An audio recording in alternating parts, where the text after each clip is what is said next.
Thank you, Daniel, and thank you so much for giving me the opportunity to join you today.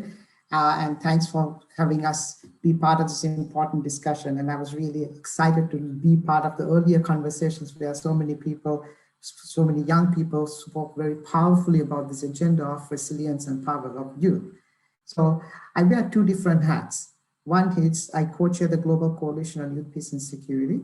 It's a coalition of United Nations actors, international NGOs, civil society, youth-led organizations, and intergovernmental bodies coming together to shape a collective agenda of youth as partners in peace and security. The other hat I wear is I direct an organization called Search for Common Grounds, a children and youth programs, and Search is one of the largest peace-building organizations working in about 40 countries around the world. So it's a pleasure to be joining you today, and I thank you for taking time to be part of this conversation. I'm going to take a step back a little and give you a little bit of the global picture of why young people really matter in this conversation in cities itself. If you look at the countries in green on this map, you see the median age in these countries is in the teenage years. The countries in yellow, the median age is in the 20s. So when you think about young people and countries and cities, it's unmistakable to realize that all these countries, they're young people. The youngest country in the world, the median age is almost 15 years of age in Niger, in Western Africa. So removing young people from the equation is superfluous because it's everyone is young in the country itself. So when you unpack that, it's about 1 in every 4 young people today globally between the age of 15 and 29 are affected by violent conflict on a daily basis. With the pandemic raging around the world, it's not just the number of people affected by the pandemic, but there's a hunger pandemic also happening with over 800+ million people who are starving. And now at the same time, it's, just in the next 10 years or less, 60% of the population in the urban areas will be below the age of 18. So again, with the countries in green and yellow, and understand that 60% of the population in urban settings and developing countries is below the age of 18 in the next 10 years. It's, talking about young people is a demographic reality for all of us. But as Julian and a couple of others had pointed out earlier, for many years, there has been a policy panic when it comes to understanding young people. They've been seen as a problem or perpetrators of violence and crime. And it has also been very gendered, as Julian mentioned before. And it has led to some prevailing stereotypes, not factually based, but stereotypes about young people as troublemakers. And what we have been, the international community has been trying to do is flip this narrative to go beyond a policy panic itself. And young people have been in the forefront of shaping that. And you see that from 2000 all the way till 2020. Young people have been at the forefront of shaping a new narrative of beyond troublemaker, beyond victim, to seeing young people as partners itself for many years. Back in 2015, was one of the first times young people came together in New York and developed the first ever youth action agenda to prevent violent extremism and promote peace. It was the first time actually the international community asked young people to define what violent extremism means to them, as opposed to an expert from the outside saying, this is what violent extremism is.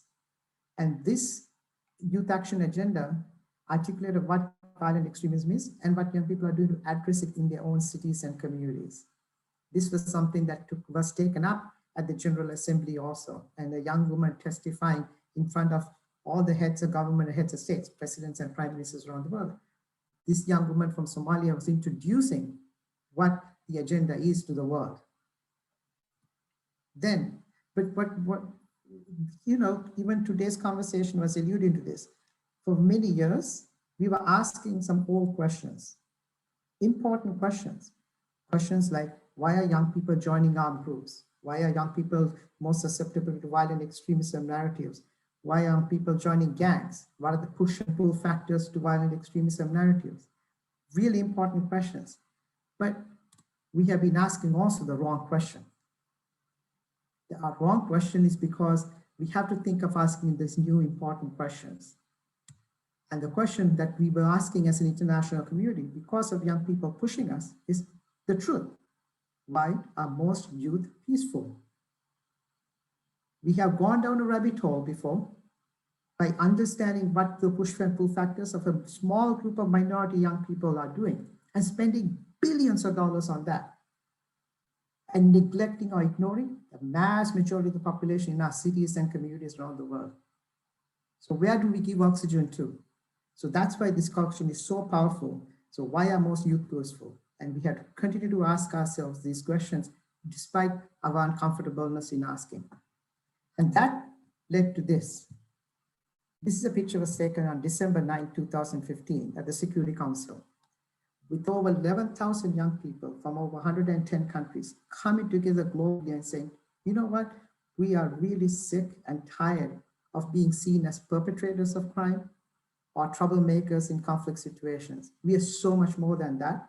You're missing out on not seeing us as your partner. And that led on December 9th to the Security Council to be hearing this and unanimously adopted the first resolution, Resolution 2250, on youth, peace, and security. It was the first time this body adopted a resolution that shifts the narrative from seeing young people as troublemakers only to getting governments to see young people in their countries as partners in building peace. They followed up with 2 additional resolutions, but what it essentially did was make a very clear case that young people are a political force for peace. And what it also did was it gave oxygen to almost 600 million young people around the world who are on the front lines of preventing violence, the majority of young people, to see them as partners itself. It legitimizes their struggle, legitimizes the actions that they are making. Some of you who have been on this in the panels before have spoken. These are the kinds of people these resolutions recognize. So with that in mind, as we start to look at the agenda now, when we think about youth rights and urban planning, for example, focusing on young people actually benefits everybody in our communities and cities. So that's another way to think about it. This is not just a youth agenda. This is an urban agenda. And the purpose of focusing on young people is because they are the occupants in those areas, the majority occupants. And keeping in mind that it actually benefits everyone when you focus on them. And when you think about a collective impact approach for cities, there are 5 key pillars I want to share with you. And it's a purposely talking about it as a collective impact approach. And these 5 pillars are grounded as partnership, participation, prevention, protection, and disengagement and reintegration. And you know what? These same pillars are the ones in the Security Council resolution in 2250 as well. These are the global pillars around how to think of young people as partners and part and parcel of a development agenda and a peace and security agenda.